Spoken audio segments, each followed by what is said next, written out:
I don't personally believe that debt is a bad thing. I think misunderstanding of debt and not utilizing debt correctly can be a very bad thing. And It is. we're going to try to like break some of that down. So, and there's so many different situations that people get into sometimes. I will say one thing when it comes to credit cards, don't buy those Home Depots and all those saying, you keep doing the same thing over and over. And what are you going to get? You're going to get the same results. And so just having that plan and knowing exactly. And I think when people can see it, I know Dave Ramsey, he does a lot of things, but a lot of times with the Dave Ramsey, you have to try to set it up yourself. Hey guys, and welcome back to another episode of Financial Mastery Simplified. I am your host, Jax Crider. And today we have Miss Debbie Watson. She is a very dear friend and even a business partner. We utilize her a lot for people on the financial side who have some things that we don't do, life insurance, some retirement investing, things like that. So she's an amazing individual. I'm going to let her introduce herself, tell you a little bit more about what she does and what she's passionate about, and then we're going to get going. So welcome, Debbie. Thank you, Jax. Excited to be here. Yes, my name is Debbie Watson with Team Watson Redeemers, where I help individuals get hope in their finances.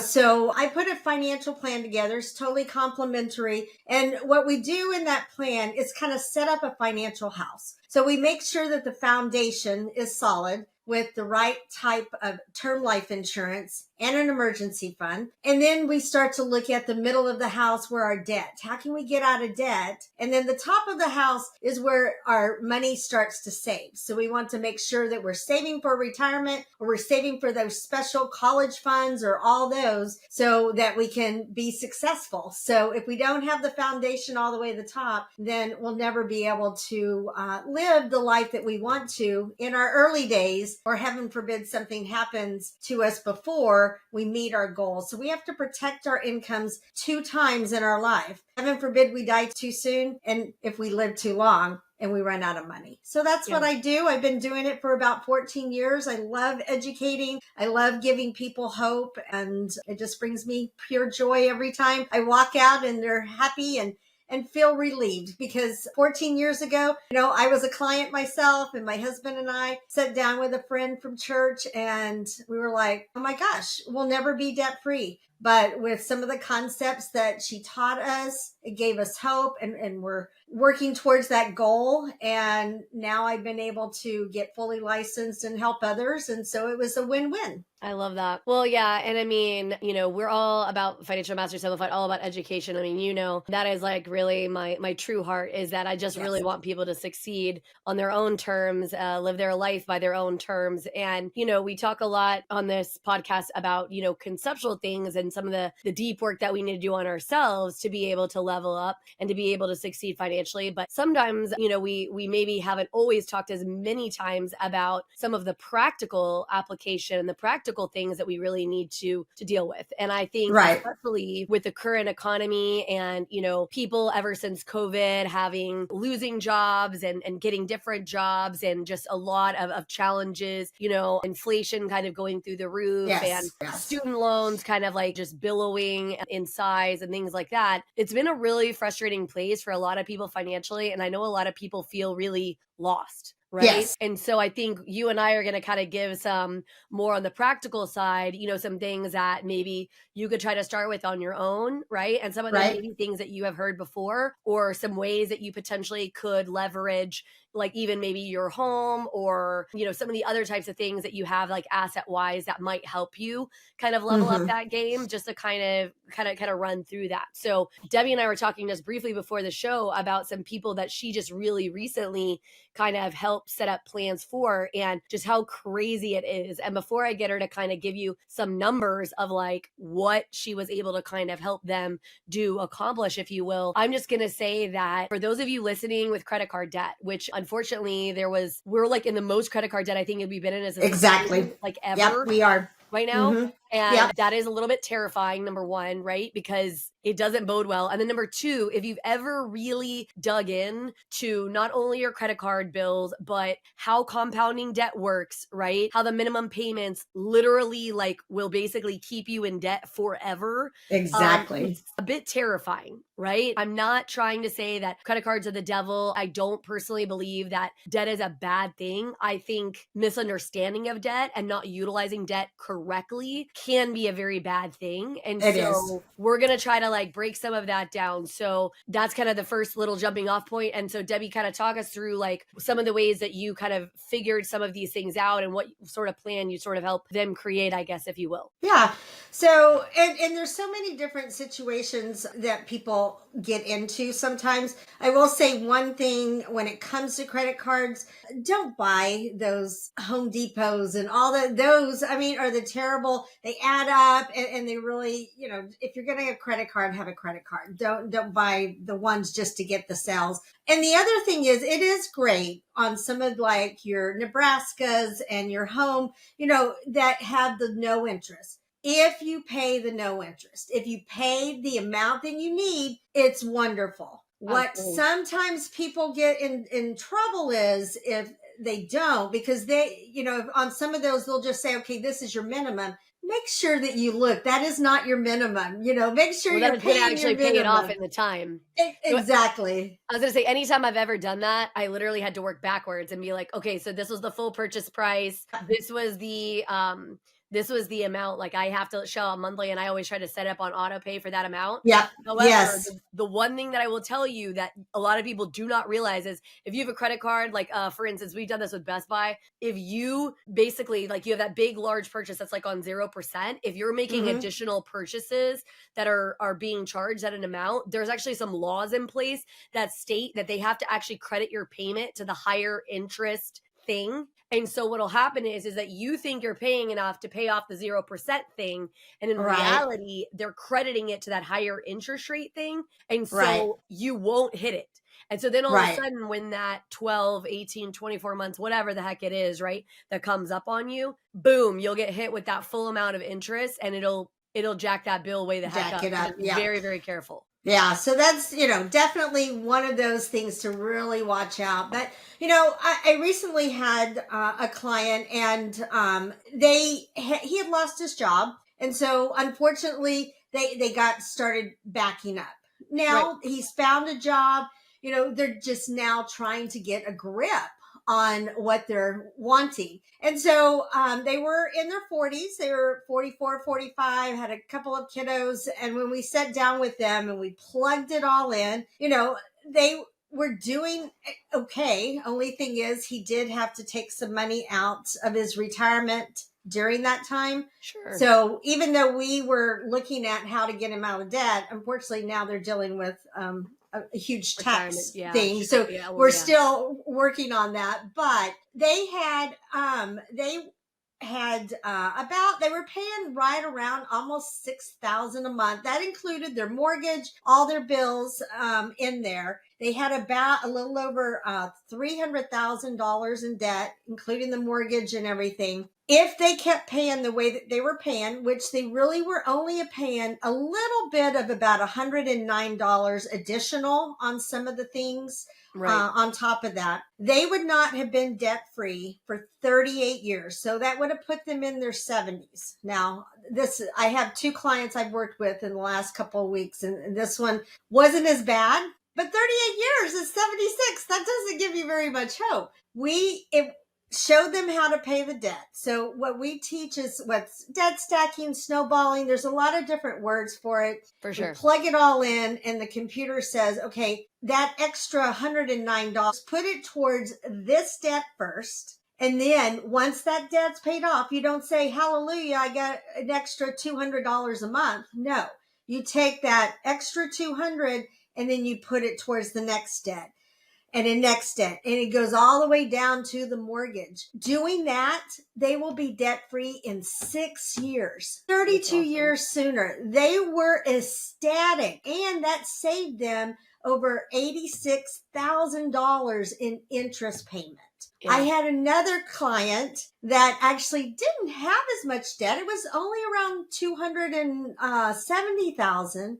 But the way they were paying it, again, they weren't paying hardly any extra. they weren't going to be debt free for 100 years. And it went down to 7 years, saving them over $200,000 in interest rate. That is So crazy. that's why it's so important. Now, Right. both of those instances, I was able to also talk about the foundation, and they both only had group life insurance. So just one little plug about group life insurance. Group life insurance, you don't own that. The company owns it. Correct. You don't know the exclusions. I had a client that passed away. Thank goodness they had insurance through us, because when the client passed, they had gone to the hospital. They were in the hospital for 4 days and unfortunately passed away very unexpectedly. When they filed the claim, because in the exclusions and what it meant to be an active employee, you had to have worked a 40-hour work week. How do you work a 40-hour work week? Because you're sick. Yeah. So they denied it. So thank goodness, so you have to be very careful. Like I told the one gentleman, when you were laid off, you had no insurance. So if something would have happened to you, one of the other families, she's on Social Security. I can't unfortunately insure her, but he's the breadwinner. So if something happens to him, yeah, she's in trouble. They're in trouble. So, it's so important. Yes, I can give people hope to get out of debt, which thank goodness, that's a huge 6-7 years versus 100. Right. I'll take it. They were so excited, but you also have to have that foundation because it's going to take time to build back up. So, sure. And then the other thing that was such a benefit is now they freed up in this 6-7 years, this $2,000 to $3,000 a month. Now they can start putting in their investments, and their investments would go up by the retirement, adding another $1 million, $2 million, $3 million to their retirement. Absolutely. You just have to you got to get a goal and you got to get a plan, but you got to stick with it. Stay tuned. We'll be back right after this message from our sponsors. Imagine having the power to control your financial destiny, no matter where you start. Welcome to the Financial Mastery Simplified course and resource platform, where financial education is tailored to your unique journey. We cover everything you need, from basic budgeting and saving strategies to advanced investing and retirement planning. Learn at your own pace with lessons that match your level of experience. Whether you're a beginner or looking to enhance your financial knowledge, join our community of learners and benefit from shared insights and expert guidance. The Financial Mastery Simplified course and resource platform equips you with the skills and confidence to take charge of your financial future. Ready to master your finances? Enroll in our courses today at the Financial Mastery Simplified course and resource platform. Start your path to financial independence now. Visit us at fms.tips and fms.college for more information. Hello and welcome to PBJ Mortgage, where your home ownership dreams become reality. Today, we want to share why choosing PBJ Mortgage is the right choice for your home financing needs. At PBJ Mortgage, we're built on a foundation of values that drive us every day. Our commitment to educate, empathize, and empower our clients sets us apart in the mortgage industry. Our clients are at the heart of everything we do, and their success stories speak volumes. With years of experience, our team possesses in-depth knowledge of the mortgage programs, ensuring you receive expert guidance and the best possible rates. We offer a diverse range of loan options to suit your unique needs, including conventional, FHA, VA, and more. No matter your situation, we've got a solution. At PBJ Mortgage, we pride ourselves on providing personalized service. Our dedicated loan officers are here to guide you every step of the way, making the process as smooth as making a peanut butter and jelly sandwich. We understand that time is of the essence, which is why we've streamlined our processes for efficiency and convenience. Transparency and clear communication are paramount. You'll always know where you stand throughout your mortgage journey. Reach out to us today to set up a call to discover your options. If you're ready to make your home ownership dreams a reality, contact PBJ Mortgage today. Let us empower you during this exciting journey. Phone number 4-693-733-107 www.pbjteam.com. Visit our website or give us a call to get started. We look forward to helping you secure your future home. PBJ Mortgage, where home begins.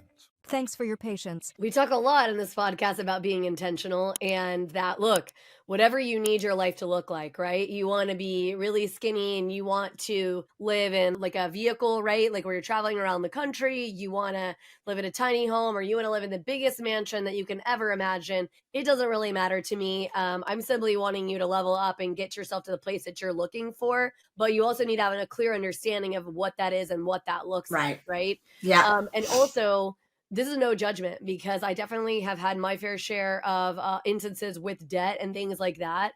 As Debbie and I were discussing, and it's not necessarily what always works, but what sometimes does work too, is we had a client, and for those of you who are not aware, one of my main functions and something that I've done for over 20 years is mortgage.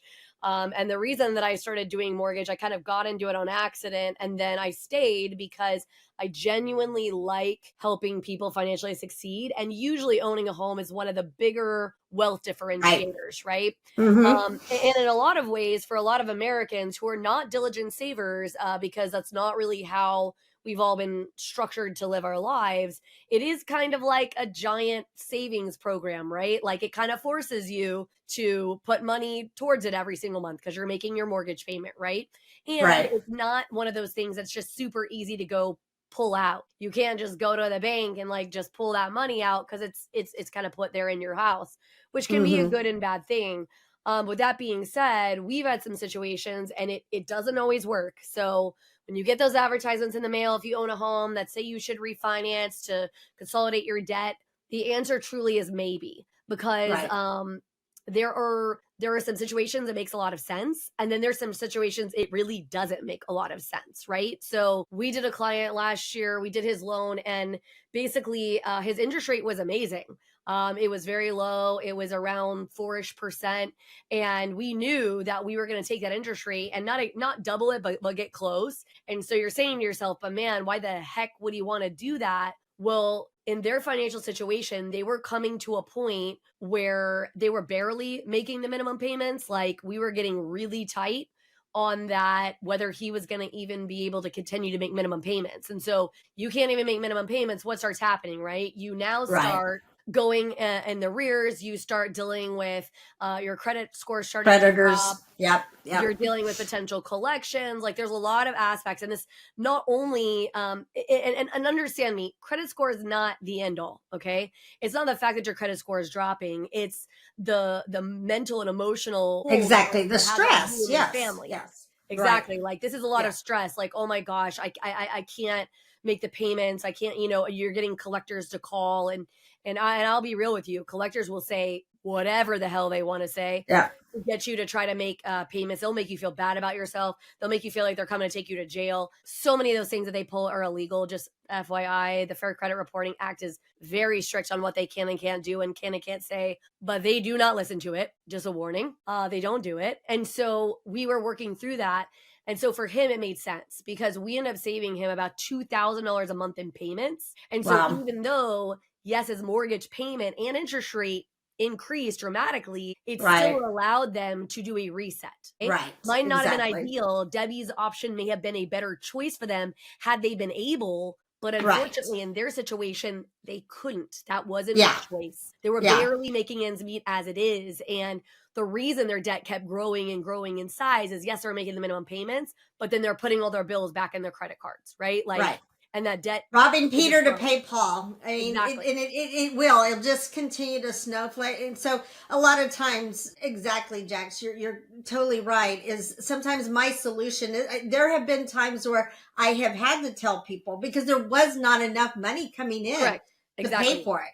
Right. So you got to go get a side job. You have to do something because, or you go get refinances because there's no way I can help you because I can't make extra money for you, Correct. So yeah. Well, So true. and the thing is this is not to make anybody feel bad. Oh yeah, Understand, it's just the I have world. been there. I Yep, have we lived all that. have. Like Debbie, like in essence, Yeah. I'm kind of living it a little bit right now because of a very crazy situation. If you've listened to the podcast, you kind of know that like there was this big, crazy financial crisis that sort of happened in my life that has created some challenge. Hmm. The difference is that I know it's temporary. And for those of you Right. experiencing it, I need you to hear that. It is temporary. Every situation in your life is temporary. You can move past it. You can move forward. You can figure it out. And you can either do it by like listening to some of these kind of things and trying some of these kind of strategies, reaching out to people like Debbie who are offering, hey, a complimentary service. Let me take a look at it and let me see. You can crawl your way out of anything. I promise you are powerful beyond Hmm. measure, but you do have to have a plan. Just Exactly. pretending like it's not happening, like it doesn't exist, like the sky is falling, or maybe if I just don't check my phone or my bank account or whatever, it might Right. go away. It's not going to fix the problem. Yeah. Yeah. I'm That's not for going to fall out of sure. the sky and hit you on the head and be like, okay, here, Debbie, here's all the Yeah. answers. Well, and it's that old saying, you keep doing the same thing over and over, and what are you going to get? You're going to get the same results. And so just having that plan and knowing exactly, and I think when people can see it, I know Yeah. Dave Ramsey, he does a lot of things, but a lot of times with the Dave Ramsey, you have to try to set it up yourself. That's the great thing is mine just give me the numbers, plug it in, and the system sets it, and then you can see it, and then it's easy to follow. It's Correct. just teaching people that old habit of, is something a want or a need. We have a book. It's called How Many Works, even for kids, to teach our kids. Is it a want or is it a need? Right. If you don't need this, something else is very, very interesting that, I've discovered, but even looking at these the last 2 times of people, where is our money going? We spend way too much money eating out and doing the fast, and Lord, it will eat you up. And so, Yep. you just got to start looking, where is the money going? I did a whole How many, Sorry, I did a whole go ahead. episode of literally like how to break down some of your food budget, because that's actually Uh-huh. something that I'm wickedly good at. Like you and I both, we like to cook, but also I just know like how to kind of cut some things, Yep. like some corners, and make some things cheaper or whatever. And so many people are doing that. And I actually created a free budget tool that the intention is not to help you budget. It's really to help you understand where money is going. So Yeah. really what it is it's like, okay, so you have your big things like, your rent, your car payment, like the big bills that you've budgeted for, like, that's coming out, where that's going. Okay, what about all the other things? Like, where are you Yeah. The actually spending your money? subscriptions, all the subscriptions you have, Well, that or Hulu, all of those. It's so many people, until they actually track it, they don't realize that like, Yeah. oh, every single week I go to the whatever the heck it is store and I waste $30, and what did I actually Right. spend $30 on? You know what I mean? And like, Yep. it's not that there's anything wrong with like treating yourself every once in a while, right? Grabbing yourself a coffee Exactly. and ice cream or whatever it is that you like. But if you don't understand that like that's where it's going, or that you have this pattern, like you can't look to adjust it, fix it, like, Yep. you know what I mean? Like that's Yeah. not something that is gonna just come inherently. You're not gonna be like, oh, okay. Unless you're a nerd and you like numbers. No, I'm in finance, and really I don't like numbers. Thank goodness the system does it for me. I like numbers, but I don't necessarily like, so part of the reason that I created Financial Instinct Framework is because I'm the anti-rule person. So it's funny because, I work in a space that has more rules and laws and governing Yeah. things than any other probably job there is. So that's super fun for me when I don't really like rules. And it's always been a big joke in my family that my brother was always trying to find a way to skirt the rules, and I was just trying to rewrite them. That's what everybody Yeah. said, okay, like my whole life. Yeah. And I think that for me, it's like, I think that people need to understand the big rocks and the math, and like that isn't going to change. Like how compounding interest works, like that's not changing, right? How Right. on the positive and the negative, right? Like on the credit card side and on the investment side, like those Mhm. figures are not changing. Stay tuned. We'll be back right after this message from our sponsors. Welcome to Financial Mastery Simplified, your go-to podcast for making smart money decisions. We break down complex financial topics into easy-to-understand advice you can use every day. Our experts cover everything from budgeting and saving to investing and retirement planning. We give you the tools to take control of your money and build the future you want. With Financial Mastery Simplified, you'll feel informed and empowered to make the best choices for your financial health. Tune in to Financial Mastery Simplified on your favorite podcast platform. Start your journey to financial confidence today. Visit us at fms.tips and fms.college for more information. Welcome to House U, where we believe in the power of education. At House U, we're more than just a brand. We're your partner in home ownership, dedicated to educating, equipping, and empowering you every step of the way. Education is at the heart of everything we do. We offer comprehensive resources designed to make home ownership simple and accessible for all. From understanding mortgage options to mastering home maintenance, House U provides the knowledge you need to make informed decisions with confidence. We host workshops and seminars, bringing together experts and community members to share insights and build a stronger, more informed community. Because when you're educated, you're empowered. House U, home ownership made simple for all. Visit our website or contact us today to start your journey with House U. Empower yourself with knowledge and embrace the joy of home ownership. Thanks for your patience. Now back to our conversation. However, Right. you don't necessarily have to rob yourself of everything, right? Mhm. Like I tell people all the time, so I have a second job right now. Why do I have a second job? Because there are certain things that are important to me that I do want to not give up, but I'm not going to let it financially destroy me. So like my Right. nails is one of them. I have Right. been doing them for, I don't even know, 8 or 9 years. I really enjoy it. It's a way that I can express myself because I always look something crazy and different. But in this state of my life, I can't afford that if I don't do something to, promulgate that, to allow Right. myself to have that money. So, Yeah. Yeah. No, I like that.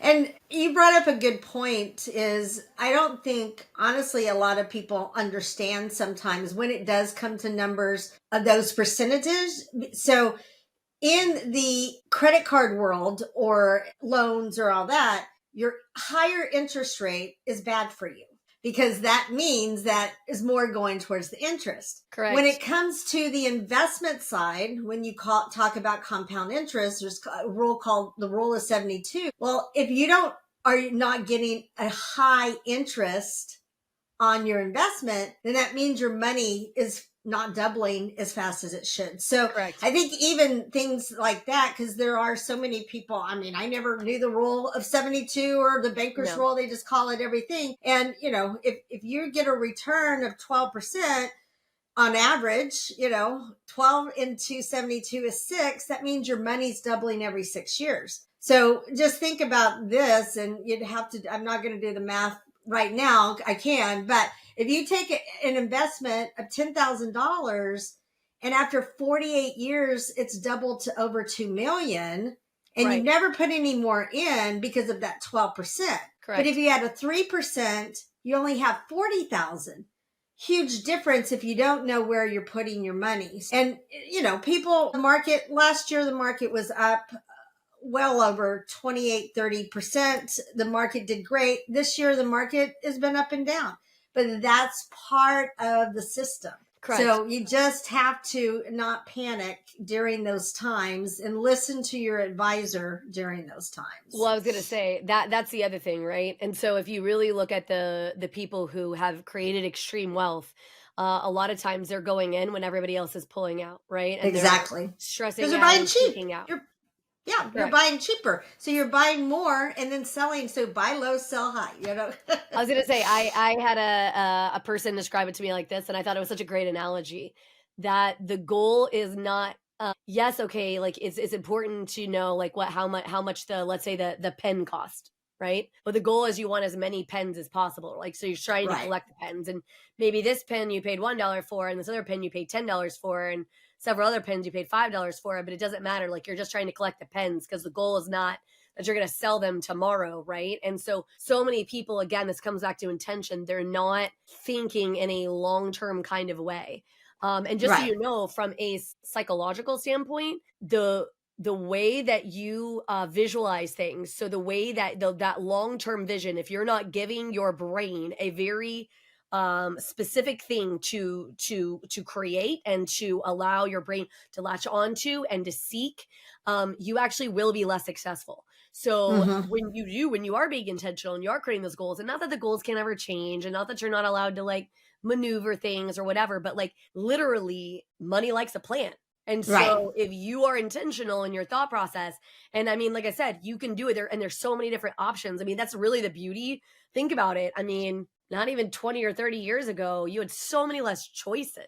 Right? Exactly. Exactly. Like you could never really choose to like manage it yourself. That wasn't really a thing. There weren't people that were like average people who were also helping you could manage it all the way up to really high level. I mean, you had to have Mm-hmm. significant money to be able to have your money managed. Exactly. Once upon Yeah. a time. Right. Yeah. Right? They didn't Yeah, even for wanna sure. touch you. Yeah. And now you have someone like me that you have $50 a month. I'll invest it in the same accounts that are going to get you that Correct. big return, you know? Correct. So, and I think the other thing is that we really have to start teaching the next generation that Yes. even at $50 a month, if you started saving $50 a month when you got your first job, you'd have well over $1 million, never having to put any more in, but you've got into that habit. Correct. And the government is not going to be around to help you when it comes to retirement. So you have to start thinking about it when you're young, because the longer you wait, the more you have to put in, because again, it takes time to compound. And so it's so important that people start young.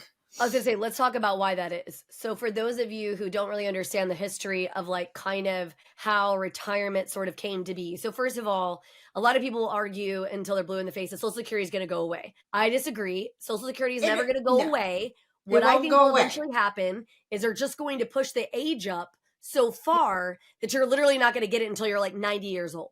Okay. Exactly. So yeah, you'll get it, but it's definitely not going to be like our grandparents who were getting it at 60, basically, right? Yeah. Or even younger. Like that's not going to happen. Well, it's already at 61 or 67, but Right. they're trying to push it to 72, Correct. you know, so. Well, and also look at the average life expectancy of most people, men and women, right? It's in the 70s anyways. So anyways, no, what the government's really saying is like, hey, those last couple of years of your life, or life expectancy, if you will, we will help you. Knowing that the truth is because again, if you understand math, there's going to be some people that are going to die younger than that. And then there's going to be some people that are going to live older than that. And so they're playing those law of averages to figure out, right? Like who's going to die younger and who's going to live to be older. And so will they ever do away with Social Security? A lot of people say, oh, yes. I don't think so. I don't think just so. think it's going to go when you're like 90 years old. That's when you're going to get it. Right. Right. Well, and unfortunately, you know, to your point, people are having to work longer because they don't have enough money and they can't even live on Social Security. Oh, no. You know? I mean, my parents, unfortunately, like $1,800 a month or something like that. Like who could live on that? Yeah.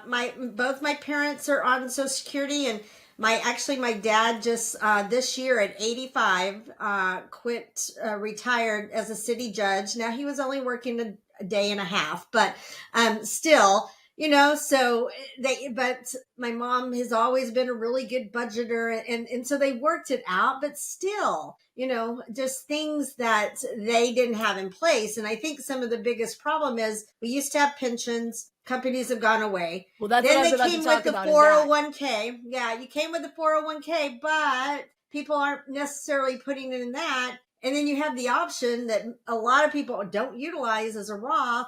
So to your point, like you said, there's so many new things. There's now a strategic annuity that I have that's no fees. It's short term. It protects in down market, and I mean it. Last year, my clients made almost 40% last year. It was amazing. Yeah. So that's what I was gonna say and talk about pensions. So like that was the other thing I was gonna say. So what do most people, if you're talking to really older people, like what do they rely on for their source of money, income right now, right? Their pensions or Social Security. Social Security. So we've already established that Social Security likely may be around, but it's either not going to be enough to sustain your life, or it's going to be so late in life that it's not really going to matter. Okay, so those are the kind of the two things. Pensions pretty much have gone away. Yeah. So pensions, a lot of people, and there's some reason that they went away, right? So like if you saw with like the Bernie Madoff situation or whatever, there was tons of pensions that are now super underfunded because they had money invested in this Ponzi scheme, which I didn't realize was Right. a Ponzi scheme, and now they're really hurting for money, etc. And so in the nature of like a capitalistic society, which is very free market driven, we decided we would rather give more people control over it, hence the 401k and the idea of matching, right? Where you input so much in and your employer puts so much in, right? Right. And all these kind of things. So the positive is that this does give you more control. Yes, The negative for sure. is that means you have to have a more diligent understanding of what does money look like, how are you Exactly. investing it, Yes. how much money do I need, and all those things, because you, as opposed to like where a pension, you retire and you get so much a month. Mm-hmm. 401k, I mean, you could take it in a lump sum, you could invest in an annuity, you could take it on a monthly basis. Like there's lots of choice. Wow. Yeah, there is. And a lot of times you, like to your point, you don't know what you're doing. I had a client that I helped roll over her money out of a 401k. It had been there 10 years. Doing Jax, nothing. she had it only in cash and bonds. Yep. She was negative Doing nothing. 2%. That's right. It Well, I was was gonna say, so that's the other thing sad. that I was gonna say. If you don't understand and you're Yeah. not finding an expert, learning about it yourself, whatever, however you want to do it, it doesn't matter to me, baby. Yeah. Like you do what you want to do. But if you're not doing that, your money is losing money. And you're saying to yourself, what do you Exactly. mean? If you leave 100 grand in your bank account right now, and we fast forward 10 years, you have lost money. And you're like, no, Exactly. I still have the same 100 grand. You do, but it's worth less. Yep. It is Exactly. worth less because inflation is going to be happening and our money is going to be getting devalued day after day after After day. day. Mm-hmm. So when you look at 10 years from now, you lost money, baby. Yeah. Yeah. Yeah. And so if you don't want to talk to Debbie, right? You don't want to work with a financial plan or whatever. Like that's perfectly fine. You don't have to, right? That's not the point of this. The Yep. point is not That's your choice. to sell the services of Debbie or any other person. That's not the intention. The intention is that you got to understand, okay, that if you're not going to do that and you're going to invest, like for instance, I'll give you a perfect example. When I started my very first 401k out of college, I invested at least the max that they were going to match to, so I could get the max amount of dollars coming in to my account. Number one. And then number two, because I didn't have a lot of information about how to invest and I didn't have a lot of money yet. So most investors, especially at that point, because I'm a little older than you probably think I am, they weren't like really going to help me figure that out. I made sure to do a lot. There's a lot of funds usually in a 401k that are like the year you want to retire. So like I'm looking to retire in 2050 or 2060 or whatever the heck it is. And you can invest in that. And they're usually kind of a blended out fund where they're going to be, the younger you are, the more aggressive they're going to be. And you probably will get a fair bit of return. So if you don't want to go to a professional who can help you figure out exactly where to invest it, at a bare minimum, make sure you're doing something like that. Exactly. Also, exactly. Secretly, make sure some companies, I don't know if you know this, Debbie, have a clause where some of your money gets invested in their stock when it goes into your 401k. Yeah. And I'm not necessarily saying that's a bad thing, especially if you work there, because maybe, you know, you're helping the progression of this company. Like, and Right.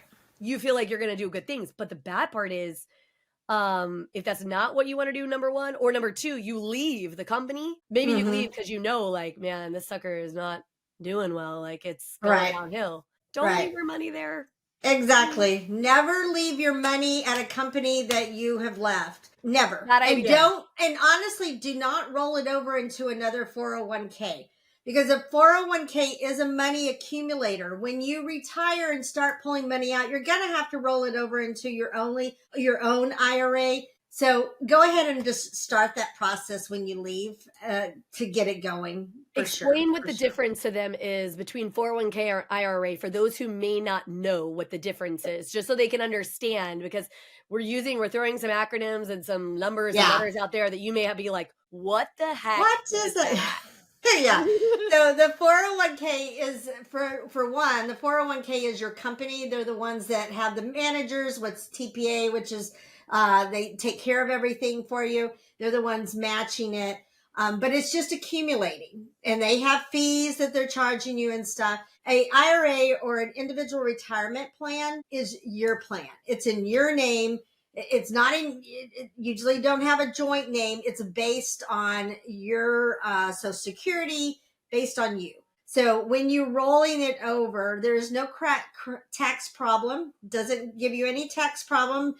Even if you took the money out and at least put it in within 60 days, got it back in there, but it's much easier just to roll it over. And now that's your money. You have access to it when you need it. And two, depending on, a lot of 401ks now do have Roth. So a Roth means that you're not getting any tax break now. So like when you get paid, say $500 post tax. Yeah. So if you make $500, well, your tax, with the tax, then you make $450. Well, $50 is going towards the retirement. But when you pull it out at retirement, then you're going to start paying taxes based on your tax bracket. But with a Roth, I'm putting money in.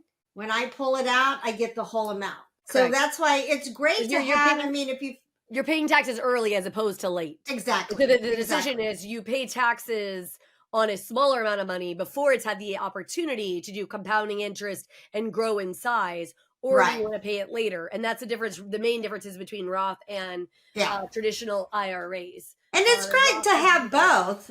It really is great to have both, because that way when I do retire, say I need $5,000 a month, well, I'm pulling out of my IRA that's a traditional, and then taxes are $500, then I'm pulling out, so I get my full $5,000, Correct. So, and Roth, there's some advantages. It still can't pull out before 59 and a half without penalties, unless you want to buy your first home, you want to send your kid to college, or you have medical problems. So you do have some of those advantages. So I highly recommend a Roth. It is based on certain criterias of income. So not everyone would qualify, but yeah. So. Well, and not only that, but those amount like the accounts are capped to a certain level, right? There's only they are. And this is also they are increasing those every year. They are, because they know we're behind. Over 50, you get actually an extra 1,000, but they do increase them about 500 to 1,000 every year. The government started to, because they know everyone's behind on their retirement. Right. Well, that's what I was going to say. And this is where, again, implementing a plan matters, because you are capped. And so, like, to Debbie's point, if you realize a certain state in your life that you are behind the game on how much money you need to be investing in retirement to go ahead and get yourself to the level, then you are still capped at those same figures, right? And so therein lies a challenge that you're going to now have to do some investing in maybe some other things that are not retirement related. And there are other things, like there's many other choices. However, they may not have as many tax advantages, like some things like that, right? So just like a lot of food for thought. And like I said, there's lots of different ways that you can skin a cat, from that saying, right? And so you can do it so many different ways, so many different options. The goal here, though, is to just sort of help you understand that education is the key. If you are dealing with some debt situations, which most Americans are right now, there are options, right? Whether you pick debt snowballing, whether you talk to an expert who can kind of try to help you figure that out, whether you look to refinance to pull some cash out to be able to pay off some of those debts, like, those are some choices. Some people, unfortunately end up filing bankruptcy. If you do, understand that's not a sign of failure. It's not, I know there's a lot of stigma surrounding bankruptcy. Many very successful people have filed bankruptcy, and that's not necessarily a negative if that is what you have to do. If you don't want to go that route, but you are really struggling in debt and you just really can't get yourself out, you don't, let's say, have a house to rely on or other ways to try to dig your way out. I know, Debbie, I think you guys have this program too, but basically what happens is when you're late on your payments, there's a company that comes in and they actually negotiate with the creditors to accept a lower amount, and then you pay in a monthly amount to those companies, and then they pay out those creditors. So yes, it is going to trash your credit. So just understand that, but it is a step better than bankruptcy, because once it's done, it's not showing as a public record forever and ever. Exactly. So Yeah. it kind of acts a little bit like a Chapter 13 without actually being a Chapter 13 bankruptcy, Right. if you will. Right. But yeah, Yeah. lots of options, lots of choices. So I'm just like letting people know that, hey, no matter your situation, no matter your circumstance, there are options, there are ways out. You can financially succeed. You can simplify this. You just have to like sit down and really think it through, right? Yeah. Understand what you need to be. So Debbie, Yeah. this has been an amazing conversation. Do you have any last minute thoughts? And I know that you can offer that free consultation. So tell everybody where they could find you. And thank you for coming. Yeah, thank you, Jax. No, this has been great. Yeah. My website is teamwatsonredeemers.com. So you can see lots of different concepts there. Schedule a time with me. I'd love to help you. But just thanks. I love the conversation. And like both of us are just passionate about giving people hope and options. And there's so many out there. So thank you for having me. This was awesome. Yeah, absolutely. Well, and again, for those of you who listen to this podcast frequently, first of all, we appreciate you. And second of all, just literally always remember that you are powerful beyond measure. You can literally make anything work for you. A lot of it is going to just boil down to education and picking the right experts who are going to be in your corner and helping you out. If you're working with people who don't care like that, you're not working with the right person, because plenty of people that are in my circle that touch the financial space, that touch all kinds of spaces, right? Not just financial. They are passionate about helping people. So if you've had a bad experience with somebody in our space, first of all, my heart goes out to you and I apologize. And I'm All right. so Yeah. sorry that has happened to you. But there are good professionals who really do want to help you level up your game. And so I hope this episode of Financial Mastery Simplified has been helpful for you. And we will see you again next time.